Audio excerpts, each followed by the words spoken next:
Waktu saya dan Lek Bagong memancing di kali dekat rumah, kami berdua melihat Pak Amin yang sedang menenangkan istrinya karena ribut pengen beli motor.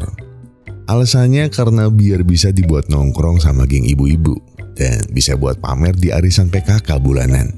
Pak Amin pun dengan sabar menjelaskan pada istrinya jika uangnya belum cukup untuk membeli motor baru karena orderan ojeknya lagi sepi akhir-akhir ini. Tapi Bu Amin tetap saja ngamuk dan mengancam akan nyebur ke sungai dan minum airnya sampai habis. Dalam hati saya hanya bergumam, mungkin istri Pak Amin ini keturunan lumba-lumba. Namun Lek Bagong tiba-tiba salto 7 kali dan berhenti tepat di depan pertengkaran itu. Lek Bagong akhirnya membantu memediasi pertengkaran tersebut. Sampai akhirnya mereka pun bersepakat beri waktu 1 bulan saja agar Pak Amin bisa mencari uang lebih dan lebih giat lagi agar istrinya bisa beli motor. Lek Bagong pun menjelaskan lebih lanjut pada istri Pak Amin. Pak Amin melakukan segala cara untuk membahagiakan orang yang ia cintai, walau dengan nyawanya sekalipun. Sebuah sketsa kehidupan yang selalu mondar-mandir di kepala saya.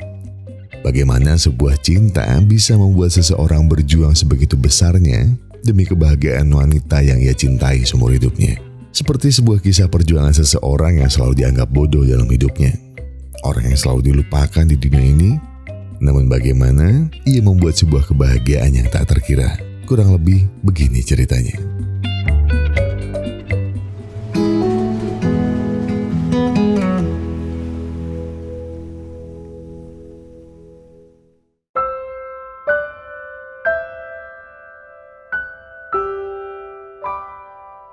Cerita dimulai dari seorang pria culun dengan penampilan acak-acakan yang duduk di sudut bangku sebuah perusahaan kunci pertukangan. Namanya Agus. Pekerjaannya tiap hari tak jauh bedanya dengan kuli di kantornya. Kadang jadi tukang fotokopi, menservis komputer rusak, mengambil paket dari gudang sampai memperbaiki keran kantor jika macet. Saking tak bergunanya di kantor, nyaris tak ada yang pernah mengingat namanya. Kecuali sebuah ucapan email otomatis saat ia ulang tahun. Hingga suatu pagi saat dia gabut karena tak ada yang butuh bantuannya, datanglah seorang bidadari cantik yang memintanya untuk memperbaiki komputer yang rusak. Namanya Sausiman, panggil saja Cici. Dia adalah manajer baru di perusahaan tempat Agus bekerja. Walaupun seorang bos, sikap ramah dan senyum manisnya membuat jantung Agus berdegup kencang saat ada di sebelahnya untuk perbaiki software komputernya yang rusak. Agus tak pernah menyangka, di balik penampilan Cici yang sosialita, sikapnya sangat baik, walaupun hanya dengan orang yang tak berguna di kantor seperti Agus. Sejak hari itu, Agus mulai jadi pengagum rahasia Cici. Agus bahkan tahu jika Cici sangat suka minum kopi dengan setengah gula, koleksi CD favoritnya, hingga impian Cici untuk melihat Aurora secara langsung. Namun, akhirnya Agus harus sadar diri. Wanita sempurna seperti Cici sudah selayaknya pacaran dengan presiden direktur perusahaan.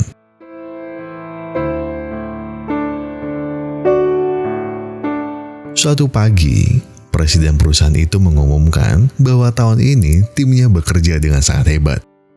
Dan sebagai bonus, seluruh tim di kantor mendapat hadiah untuk liburan ke luar negeri, tepatnya ke Finlandia. Agus pun melihat senyum Cici yang merekah pagi itu. Hari keberangkatan liburan pun tiba. Semua staf kantor menikmati liburannya. Tak terkecuali Cici. Cici sangat menikmati liburannya. Ia bahkan menggambar peta destinasi yang ingin ia kunjungi di Finlandia. Namun untuk Agus, memandang senyum Cici di tengah salju adalah hal yang lebih indah daripada Finlandia. Hingga suatu pagi, Agus mendapati presiden direkturnya datang menyusul liburan ke kantor itu dengan membawa anak dan juga istrinya. Agus pun sedih karena dia melihat fakta bahwa Cici ternyata selama ini hanya dibohongi. Dan benar saja, malam harinya, Agus tak sengaja melihat Cici duduk berlinang air mata di tengah gelapnya malam penuh salju. Seakan firasatnya berkata, jika itu ada kaitannya dengan hubungan Cici dengan presiden perusahaan. Agus pun hanya terdiam. Lagi-lagi, Agus sadar bukan siapa-siapa dan tak mampu berbuat sesuatu untuk Cici.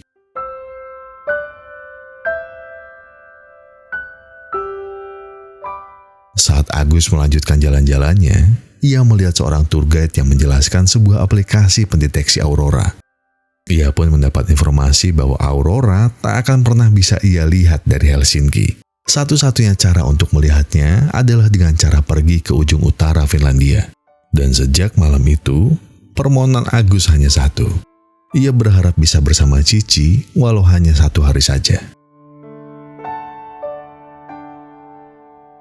Tak terasa 1 minggu sudah liburan kantor di Finlandia berlalu. Hari ini semua staf kantor harus kembali ke Cina.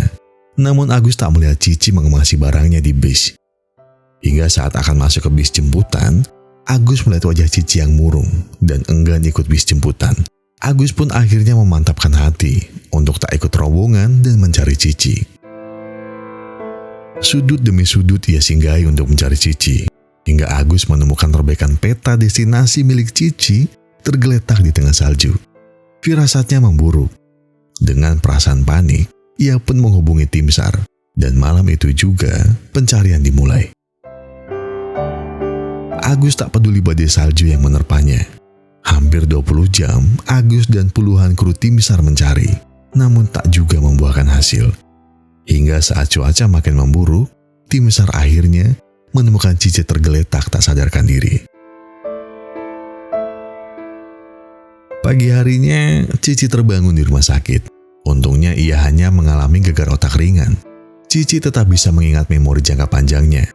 Namun, ia tak lagi bisa mengingat memori pendeknya. Bahkan dia tidak tahu bagaimana dia bisa di Finlandia. Tapi kata dokter, memorinya akan kembali setelah 24 jam. Kekhawatiran Agus pun sirna. Seakan ini adalah doanya yang terkabul. Dan Agus pun memulai ceritanya yang baru. Seandainya ini hanya mimpi Agus, ia ingin bahagiaan Cici walau hanya 24 jam saja. Sebelum Cici ingat semua memorinya.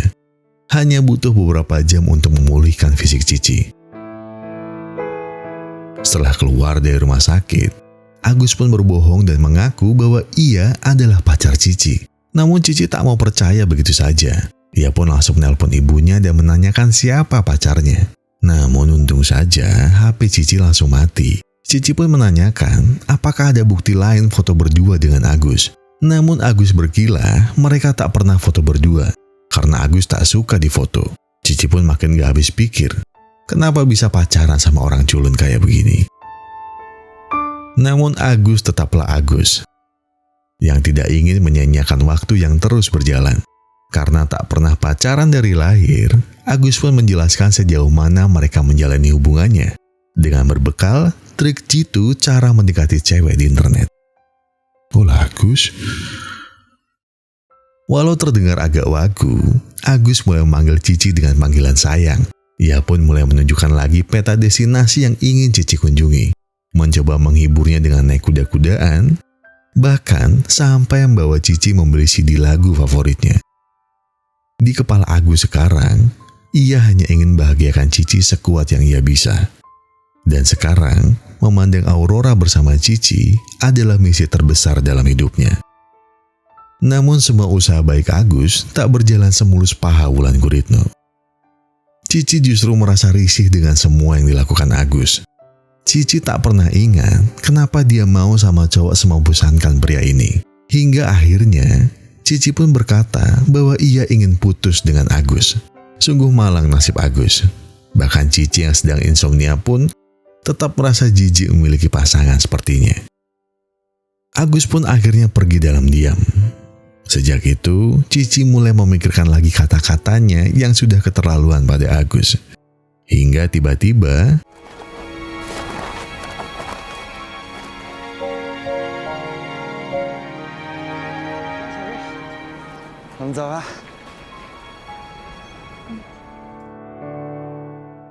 Agus pun balik lagi. Sungguh pejantan tangguh idaman mamamu. Seakan menyesali semua sikap kasarnya pada Agus, Cici mulai masuk ke dalam kehidupan Agus. Mereka makan berdua di sebuah restoran. Tapi melihat harga makanannya yang mahal, Agus terpaksa ikut promo yang mengharuskannya ciuman dengan pasangan. Karena tak berani mencium Cici, Agus memilih untuk I take a picture with this fine young man. Cici pun mulai merasakan cemburu pada Agus. Dengan wajah malu-malu, Cici pun ingin melanjutkan peta destinasinya bersama Agus. Hari berikutnya, mereka melanjutkan petualangannya. Dimulai dari makan bersama, Cici mulai memperhatikan Santa Claus yang sedang mengabulkan permintaan anak-anak di sana, sambil menunggu Agus yang sedang menuliskan harapan tahun barunya bersama Cici. 你不打算买点纪念品吗？这是一场精心维护的谎言，我们就别。 Agus mulai menceritakan semuanya tentang bagaimana ia berkenalan dengan Cici. Sejak memperbaiki komputer, menyiapkan lagu favorit Cici tiap ia ada di kantor, hingga Agus harus datang lebih pagi. Karena diam-diam, ia menyiapkan slot parkir agar Cici tak kebingungan. Cici pun hanya tersipu malu melihat semua perhatian yang dibuat Agus padanya selama ini. Dan tanpa sadar, mata mereka saling menatap tajam. Seakan tatapan itu adalah jawaban Tuhan atas doa Agus selama ini. Senyuman Cici benar-benar mengubah dunia Agus, yang merasa tak berguna, menjadi lebih indah. Seakan mereka berdua pun terhanyut dalam petualangan baru kebahagiaan.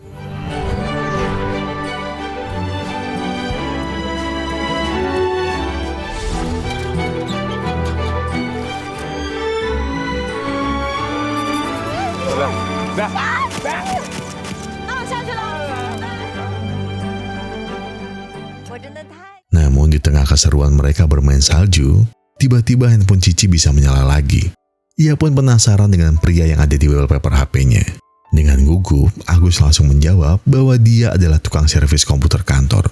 Padahal dia adalah presidir di kantornya dan juga pacar Cici. Untungnya, Cici percaya begitu saja dengan apa yang diucapkan Agus. Waktu pun semakin memburu Agus untuk mewujudkan mimpi Cici melihat Aurora. Namun tak ada yang berani mengantarkan mereka di tengah badai salju yang sangat berbahaya. Di tengah obrolan itu, tiba-tiba handphone Agus berbunyi. Dan ternyata hari ini, tepat Agus ulang tahun yang ke-30. Dan surprise terbesar dalam hidup Agus pun hadir. 不许偷看哦。祝你生日，祝你生。许了什么愿？希望当你男朋友。 Doa terbaik di malam ulang tahun Agus adalah mencintai Cici walau waktunya terbatas. Sambil menyeka gugupnya, Agus pun akhirnya mengerti arti cinta yang sebenarnya. Sebelumnya Agus hanyalah sampah yang tak pernah berani mengambil resiko. Selama ini, yang aku tahu, hidup memang berjalan begini-gini saja. Kusam dan tidak berwarna. Namun kini aku mengerti. Mengapa orang berani naik gunung Everest yang berbahaya? Kenapa aku tak pernah mengambil resiko untuk sedikit lebih berani? Tapi malam ini, aku akan melakukan hal yang paling berbahaya yang pernah aku lakukan dalam hidupku, yaitu jatuh cinta kepadamu.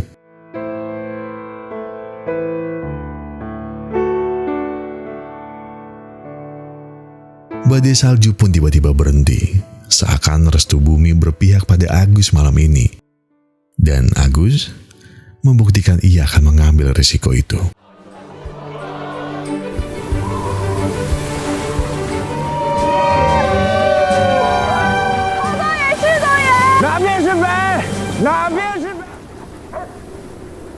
Karena begitu semangat, tali kendali kuda terhempas dan mereka harus berjalan di tengah salju yang dingin. Namun saat mereka mulai putus asa, tiba-tiba datanglah mobil Santa Claus yang sedang patroli dekat mereka. Mereka pun menolong Cici dan Agus. Ketika sang supir bertanya mereka mau kemana, Agus pun menjawab bahwa ia ingin melihat Aurora. Dan alangkah terkejutnya Agus dan Cici saat Santa Claus mengabulkan permintaannya untuk pergi melihat Aurora.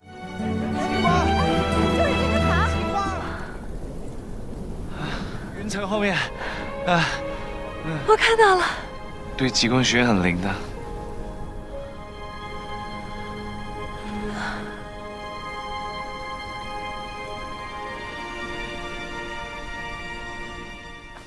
Walaupun tertutup kabut awan, itu tak mengurangi kebahagiaan Agus.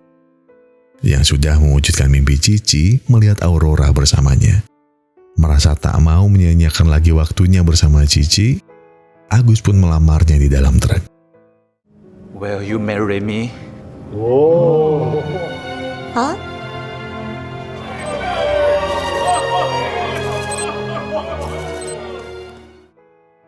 Di dalam istana salju yang indah, Cici dan Agus pun saling memberikan cincin dari permen kesukaan Agus. Dan CD beserta pemutar musiknya menjadi saksi seakan mas kawin mereka berdua. Kemesraan yang seakan tak ingin Agus lepaskan begitu saja. Namun Agus sadar, Cici tak akan pernah nyata untuknya. Di tengah cinta yang mulai merekah di antara mereka berdua, akhirnya Agus pun menyerah dengan semua mimpinya. Ia tak mau lagi bermimpi lebih jauh. Agus pun perlahan menceritakan bahwa Agus adalah Agus. Pria yang ada di wallpaper handphone Cici lah yang tak lain dan tak bukan adalah Doveng, presiden direktur perusahaan mereka yang telah menjalin hubungan yang sebenarnya dengan Cici. Mendengar itu, Cici mengusirnya keluar. Dan Agus pun pergi, membawa semua kesedihan untuknya sendiri.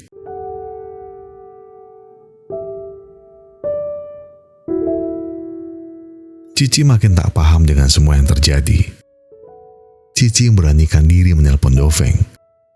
Namun betapa kagetnya ketika Doveng mentah-mentah memintanya menutup telepon karena ada anak dan istrinya.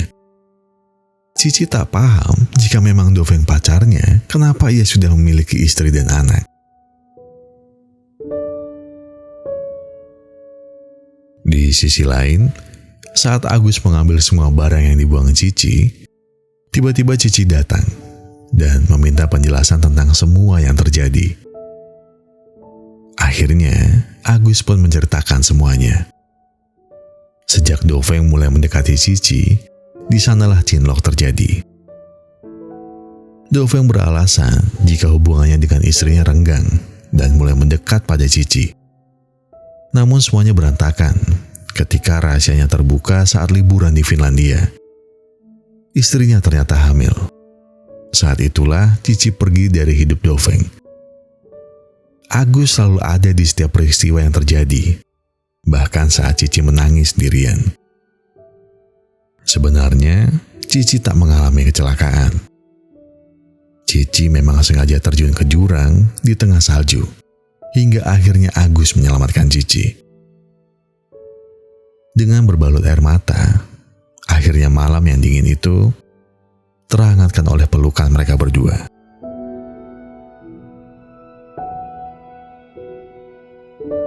Terima kasih Cici, walaupun aku hanya bisa memilikimu malam ini, setidaknya aku akan selalu mengingatmu seumur hidupku.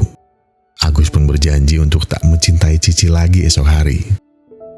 Saat Cici terbangun dan mengingat semua memorinya lagi, biarkan Agus yang akan menjadi mimpi yang tak akan pernah dikenali. Seperti adanya Agus, yang tak ada satu orang pun tahu siapa namanya sebelumnya. Cici telah memutuskan hubungannya dengan Doveng dan memilih Agus yang ada di hatinya. Jika memang esok pagi Cici tak ingat apa yang mereka lalui hari ini, Cici merekam semuanya malam itu dengan handphonenya sendiri dan berjanji untuk bersama dengan Agus, pria terbaik dalam hidupnya.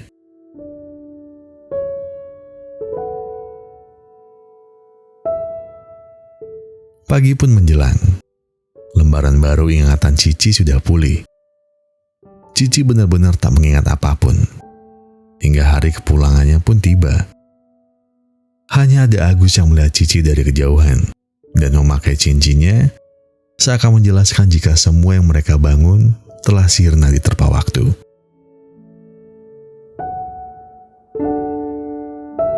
Beberapa hari berselang, Cici pun telah kembali bekerja. Tak ada lagi Agus di meja kerjanya. Tak ada lagi pemuja rahasia yang selalu ada untuk mengawasi semua yang terjadi pada Cici. Agus telah mengundurkan diri dari sana. Yang Cici ingat hanya memori dalam komputernya. Hanya Aurora dan kebahagiaan dirinya yang tak pernah Cici ketahui penyebabnya. Cici sudah mengubur semua kenangannya dengan presiden direktur mata keranjang itu. dan pergi meninggalkannya. Seperti semua kenangan yang telah dibuat oleh Agus dan Cici, Agus telah menghapus semua rekaman tentang dirinya bersama Cici. Memilih pergi dalam diam dan menyadari bahwa Agus memang tak pernah pantas untuk wanita sempurna seperti Cici.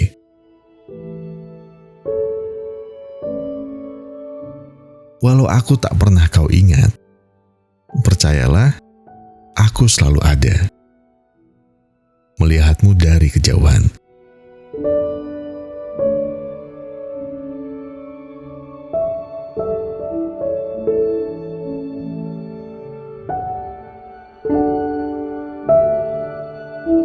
Cinta adalah sebuah misteri yang tak akan pernah kita tahu bagaimana semuanya akan mencapai sebuah titik finish. Justru karena itu, manusia selalu bisa memilih warna apa yang akan keluar di perjalanan kehidupan kita. Kadang putih, kadang hitam, kadang merah jambu, namun terkadang warna magenta seindah aurora di ujung perjalanan. Berjuang adalah pilihan setiap manusia, karena pada dasarnya, hati kita tahu mana yang baik dan membuat kita bahagia menjalaninya. Mungkin dalam menjalani setiap prosesnya, kita memang harus terusik dengan banyak hinaan.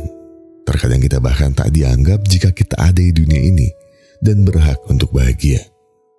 Namun percayalah, proses akan membawa kita ke sebuah mimpi yang selama ini kita inginkan. Tapi jangan pernah lupa, di setiap keputusan selalu menghadirkan resiko di dalamnya. Dan di dalam hidup kita, ada sebuah hal yang bernama takdir.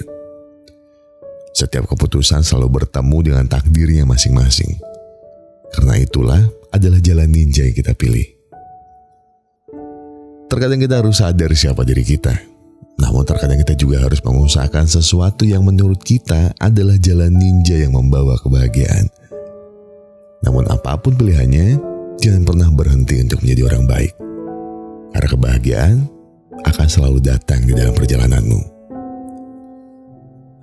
Dan terima kasih sudah mendukung Sebatin sampai hari ini. Sebuah kisah yang mungkin bisa mengantarkan sedikit memori tentang cinta dalam sebuah malam Natal, yang sebentar lagi beberapa teman di sini juga akan merayakan. Semoga film One Day versi Mandarin ini bisa menemani teman-teman semua berkumpul sama keluarga di rumah. Sambil meletakkan sejenak semua beban 1 tahun yang selalu kita pikul dan menaruh semuanya ke dalam secangkir kopi. Jangan lupa sambil sebatin aja dulu.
恢复不了。